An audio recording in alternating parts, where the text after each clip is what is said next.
Any woman who gets on TikTok and bash light-skinned men are just as good as colorists. I first want to acknowledge that colorism only goes in one direction. It only affects dark-skinned people. When people have a bias towards light-skinned people, it is a bias towards light-skinned people. It's not colorism. Historically, light-skinned people have been rewarded for being light-skinned, right? That has never happened to dark-skinned people ever. So the two may function the same, but they are very, very different.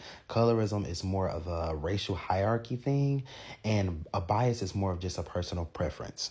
The problem is with humanity is we live in a generation where y'all are focusing on a tree, but y'all not focusing on its roots. You can have a preference, but having a preference towards skin complexion is very weird because where does your preference stems from? Now, a lot of black women say they will never date a light-skinned man because a light-skinned man is feminine or they're sassy or they think they're pretty, etc. So in other words, you're judging them because of how they perform. Now, if a light-skinned man says to a dark-skinned woman, I don't like dark-skinned women because they ghetto, because they loud, etc., y'all would have a motherfucking fit. So do not do it to light-skinned men because that's literally the pot calling the kettle black. Colorism and having a bias are two totally different things, but they function the same way and they have very similar effects.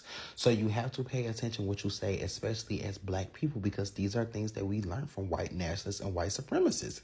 And at the end of the day, either way it goes, you're kind of spreading anti-black rhetoric regardless.